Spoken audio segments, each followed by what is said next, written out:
Oh my God, यहाँ कितनी गर्मी है, एक कूलर भी नहीं है। मेरी मॉम ने तो कहा था गांव एसी से बेहतर होता है, पर ये गांव तो खटारा है, खटारा।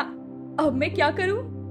तभी सुरेखा वहां पर आई और बोली, अरे बहू, खाना नहीं बनाना है क्या?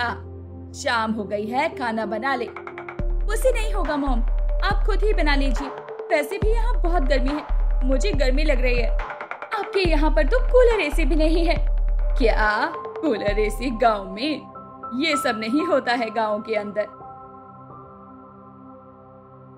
एक गांव में सुरेखा अपने बेटे के साथ रहा करती थी।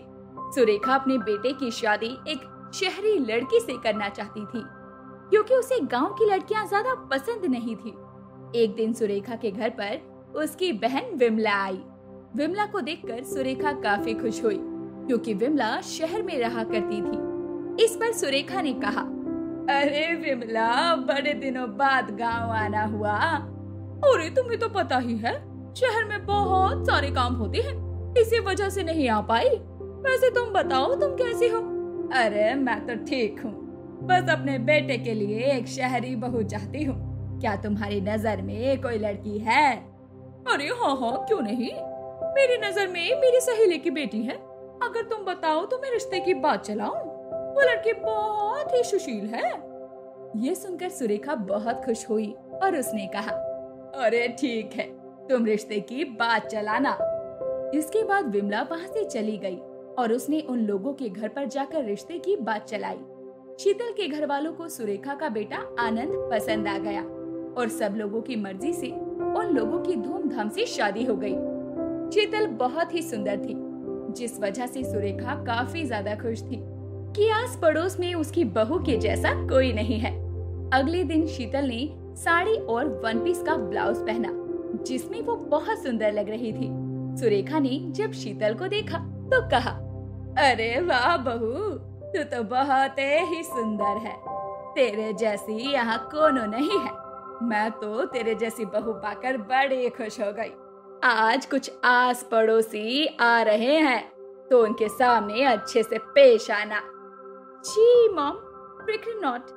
दोपहर के समय आस पड़ोस की औरतें सुरेखा की बहू शीतल को देखने के लिए आई।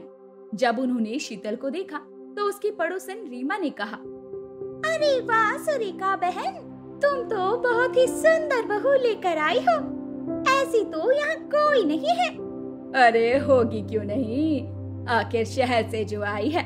तुम्हें पता है ना शहर में कितनी सुंदर लड़कियाँ होती हैं। अरे हाँ हाँ, वो तो दिख ही रहा है, तुम तो हीरे जैसी लेकर आई हो बहू। ये सुनकर सुरेखा बहुत ज्यादा खुश हुई, क्योंकि वो अपनी तारीफ ही तो चाहती थी।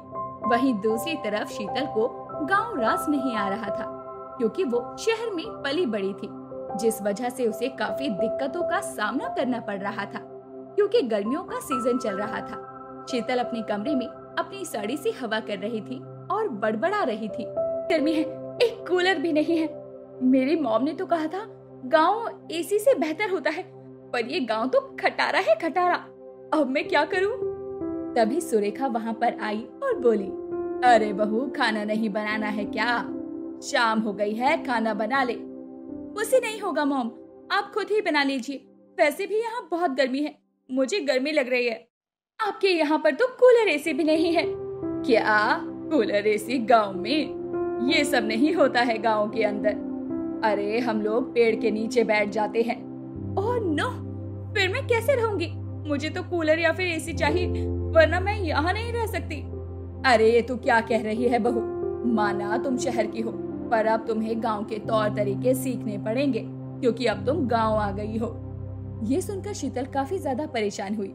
वहीं सुरेखा वहां से चली गई। धीरे धीरे समय गुजर रहा था, गर्मी बढ़ती जा रही थी, जिस वजह से शीतल ने अब साड़ी पहनना छोड़ दिया था और अब वो सूट में घूमने लगी, जिससे आस पड़ोस की औरतें तरह तरह की बातें बनाने लगी। अरे देखो देखो, ये तो सुरेखा की बहू है ना, ये किस तरह से सूट में घूम रही है। हमारी बहू है जो हमेशा साड़ी में रहती है। वहीं जब ये चीज सुरेखा ने देखी तो वो काफी ज्यादा परेशान हुई। हे राम, ये क्या कर रही है ये? अरे ये तो मेरी नाक कटवा कर रहेगी। गांव में भला ऐसे कपड़े कौन पहनता है? और सुरेखा ने शीतल को अपने पास बुलाया और उससे कहा, शीतल, ये तुमने क्या पहना है? गांव में बहुएं ऐसे कपड़े नहीं पहनती। मुझे कुछ नहीं पता, मैं शहर की हूँ तो मैं ये सब पहनती हूँ। और वो तो भला मानिए कि मैंने वन पीस नहीं पहना। क्या? ये क्या होता है? अरे ये इससे भी शॉर्ट होता है मॉम। आपको पता नहीं शहरी बहू कैसे रहती है, वो कितनी मॉडर्न होती है। ये कहकर शीतल वहाँ से चली गई। वो अक्सर अपने लिए बाहर से ऑर्डर किया करती, कभी पिज्जा तो कभी बर्गर, जिस वजह से सुरेखा परेशान रहा करती क्योंकि सारा काम उसे ही करना पड़ता था। हे भगवान, मैं तो शहर की बहू लाकर ही पछता रही हूँ। अब मैं करूँ तो क्या करूँ? तभी वहाँ सुरेखा का बेटा आनंद आया और बोला, क्या हुआ माँ, आप इतनी परेशान क्यों लग रही हो? तेरी बहू की वजह से। और किस वजह से? अरे वो घर का कोई काम नहीं करती, सारा काम मुझे ही तो करना पड़ता है। मैंने तो आपसे पहले ही बोला था कि शहर की बहू मत लाइए, पर आप ही थी, आपको ही भूत चढ़ा हुआ था। अब झेलिए, मुझसे कुछ मत कहिए। ये सुनकर सुरेखा काफी ज्यादा परेशान हुई क्योंकि वो तो सोच रही थी उसका बेटा उसका साथ देगा, पर आनंद शीतल की तरफ था। ये सब देखकर उसने विमला को फोन मिलाया और कहा, अरे विमला, कैसी लड़की से शादी करवा दी है? ये तो मेरी नाक कटवा रही है। अरे ये तो यहाँ पर मॉडर्न बहू बनकर घूम रही है। अरे तो तुझे ही तो शहर की बहू चाहिए थी ना, तो फिर शहर की बहू तो ऐसी ही होती है। अरे पर तूने तो कहा था वो बहुत ही सुशील और संस्कारी है।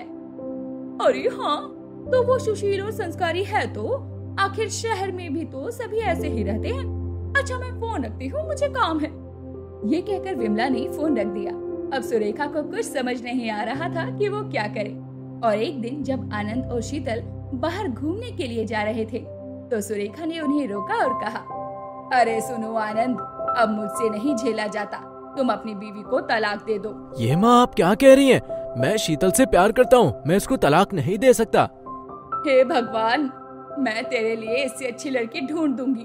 गाँव में बहुत अच्छी अच्छी लड़कियाँ हैं, पर तू इसे तलाक दे दे बेटा, मैं इसे और नहीं झेल सकती। क्यों? तब तो आपको गांव की लड़कियां पसंद नहीं थी, तो आपको शहर की लड़की चाहिए थी, और अब आप चाहती हैं कि मैं इसको तलाक दे दूं? नहीं, मैं इसको तलाक नहीं दूंगा। ये सुनकर सुरेखा को अपनी गलती का एहसास हुआ क्योंकि वो गांव की लड़कियों को अक्सर बेकार समझा करती थी। उसे गांव की लड़कियों में कमी ही नजर आती थी और उसने कहा, अरे मुझे माफ कर दे बेटा, पर मुझे क्या पता था कि शहर की ऐसी होगी। अगर पहले पता होता तो मैं कभी भी शहर की बहू नहीं लाती। ये सुनकर आनंद और शीतल मुस्कुराने लगे। उन लोगों को मुस्कुराता देखकर सुरेखा काफी हैरान हुई और आनंद ने कहा, आप परेशान मत होइए माँ, ये सब तो हमने आपको सबक सिखाने के लिए किया था। शीतल ऐसी नहीं है, वो तो बस आपको समझाना चाहती थी कि शहर की लड़कियाँ ऐसी होती हैं। क्या? मैं कुछ समझी नहीं। इसके बाद आनंद ने सुरेखा को सारी बात बताई और कहा, शीतल ये सब मेरे कहने पर कर रही थी क्योंकि मुझे पता था कि आपको शहर की बहू का भूत चढ़ा हुआ है और मैं इसे ही उतारना चाहता था। और अब आपको पता लग गया है ना शहर की बहुएं कैसी होती हैं। हाँ हाँ, मुझे पता लग गया। मैं तो गांव की ही बहू चाहूंगी। शीतल मुझे माफ कर दे। कोई बात नहीं माँ जी, मैं भले ही शहर में रही हूँ, पर मेरी माँ ने मुझे बहुत अच्छे संस्कार दिए हैं। वो तो मैं ये सब इनके कहने पर कर रही थी। ये सुनकर सुरेखा की जान में जान आई और अब शीतल एक संस्कारी बहू बनकर रहने लगी, जिससे सुरेखा काफी ज्यादा खुश थी।